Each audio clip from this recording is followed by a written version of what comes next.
G'day legends, in this video we're going to be talking about Paulo Costa and the kind of trouble that he is in. When you really look at where he stands in the UFC, his career is not going in a good way. Firstly, why was Paulo Costa even given Sean Strickland?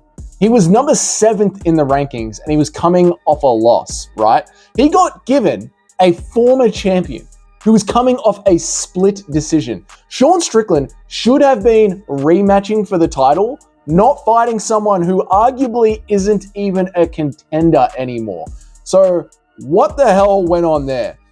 Either way, the fight happens and it was a little bit lackluster. Sean Strickland won fairly convincingly. And just as a quick side note, people are giving Sean Strickland a lot of grief for that fight, saying that he is an incredibly boring fighter. And I get that sentiment, but with the way that Sean Strickland fights, it's sort of up to his competitor to bring the fight to him. You've got other boring strikers like, say, Israel Adesanya, and they're constantly dancing around the outside, just pitter-pattering shots, whereas Sean Strickland is constantly marching forward. So the comparisons to being as boring as Israel Adesanya are fair, although it is sort of on his opponent. And his opponent was Paulo Costa, right? Let's get back to him.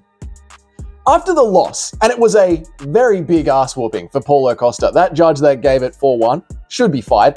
Anyone who gives it 4-1 shouldn't be watching MMA at all. But Sean Strickland beat the piss out of Paulo Costa fairly convincingly, leaving us, the fans, to ask, what the hell is next for Paulo Costa? Is he becoming a gatekeeper? One of the worst gatekeepers out there? Is he even a contender anymore? Should he be considered a contender at all? When you look at his last 5 fights, and it was a little surprising to me when I actually, look at this. When you look at his last 5 fights, he's 4 losses and 1 win. People have been cut from the UFC for less than that. He should be filling his dacks, mate. And that is an Aussie term for letting go of one's bowels into one's own underwear. He should be absolutely filling his dacks. Paulo Costa is now 33.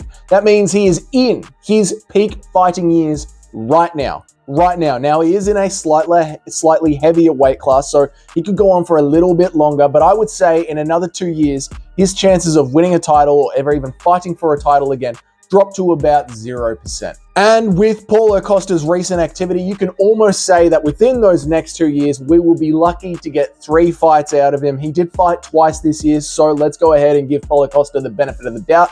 And let's say that he has 4 fights left in his peak timeline if he is ever going to fight for a title again. Now, I think Paulo Costa, as much trash as we want to give him, I think he's a very aware man. You can't crack the kind of jokes and have a decent understanding of social humor like he does if you do not understand the world around you and what is going on around you. He has also, ever since the Israel Adesanya knockout, tried to become a much smarter fighter, especially in the cage. The way that he game planned for Robert Whittaker was much smarter. I think he stuck to the plan against Sean Strickland, which sort of led to that slow-paced, lack of high-energy fight, lack of wanting to attack Sean Strickland because he was thinking about the fight, slowing down, picking and choosing his shots, and that's why he kept backing up the entire fight, because he was constantly looking for the right way to approach it.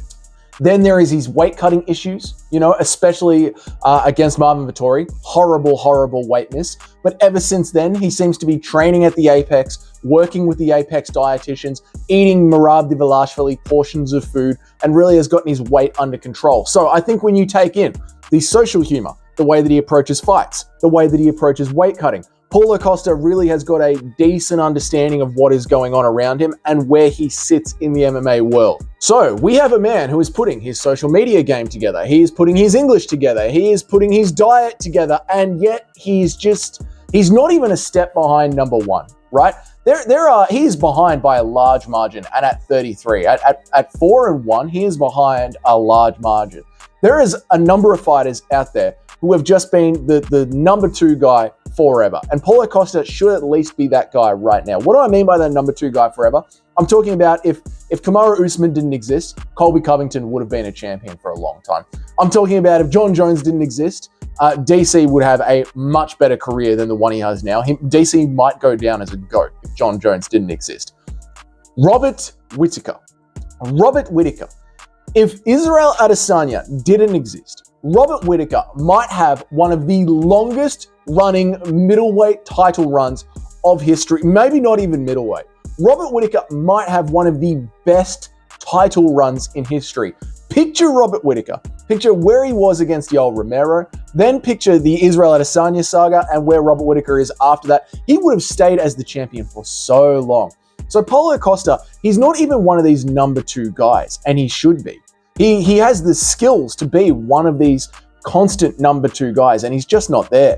So having said all of this, Paulo Costa put out a statement saying that he is no longer going to be fighting like the way he was against Sean Strickland, and he's going back to the old Paulo Costa that got him to the dance against Israel Adesanya. And personally, I think that is the right move. When you look at Paulo Costa's career right now, he is dropping so quickly in the rankings, it's unbelievable. Dominic Cruz is having a better run in the rankings than Paulo Costa is right now, and Dominic Cruz isn't even fighting. He has got a massive hill to try and climb back from.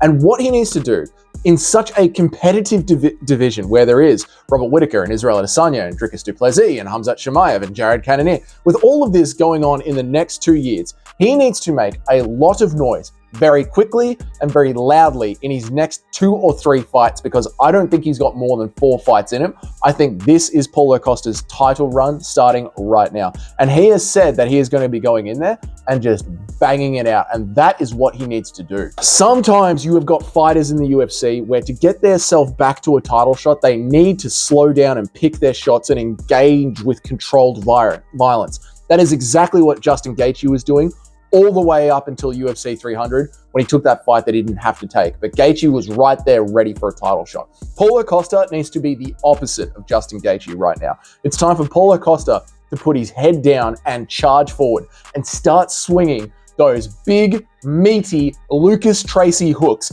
and get himself back to a title. His next fight is going to tell us whether or not he means business. And that next fight should be Roman Dolidze. Just beat the piss out of Roman Dolidze. He's got great takedown defense, Paulo Costa, so he doesn't need to worry about Dolidze. Get in there as quickly as possible and beat the living piss out of him. And then there are so many big matchups happening at middleweight right now. There are so many big matchups happening right now. Whoever is above you in the rankings, whether Whittaker loses, whether Chimaev loses, whether Nazardine Imavov loses this weekend, right? Whoever loses this weekend, pick them out, call them out, fight them in January as quickly as possible and beat the living piss out of them. Swing as hard as you can, Paulo Costa, because you have got 2 or 3 fights left to prove yourself. And if you do not do that, then it is the end of the road. And after everything that has gone on, I like having Paulo Costa back. Look, this weekend at UFC 302, the pre-fight press conferences were a little lackluster. You had that one moment where Dustin Poirier and Islam Makhachev had a little bit of a translation issue when Dustin Poirier said motherfucker to Islam Makhachev, and Makhachev was just like, you say what about my mother, brother, I smash you, I smash you. Apart from that, there was really nothing else going on. You had Sean Strickland up there just being a caricature of himself, saying things that he thinks he needed to say. It just felt very unnatural for Sean this week, and it was very odd. And then you had Paulo Costa at the presser, at the media day, just answering questions. And I felt like every time he answered a question, it was absolutely hilarious. He kept calling himself a Jigga Chad. I thought that was great. And then one reporter goes, Paulo, you called Sean Strickland a soy liberal. What did you mean by that? And Paulo just goes, yes, I believe this. I believe he is.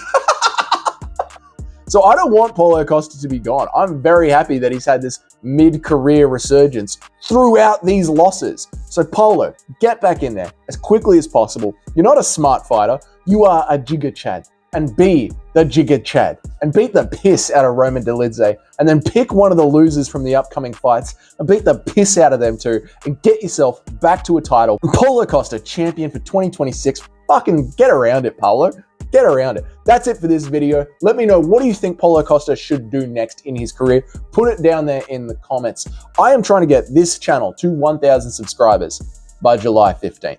That's mid-July, and there is about 100 left to go. So if you enjoyed this video, please do me a massive favor and hit subscribe. Every single one means so much to small creators like myself. I will be live streaming the entire main event of the UFC this weekend. I'm not going to wake up the entire house and stream every single fight. I will be watching them, but I'll be jumping on the live stream during the main event. So if you want to join me for that, come in, say hi, join me for that. Until then, that's the last video for the week. I'll see you all next week. I'll see you all in the next one. Have a good weekend.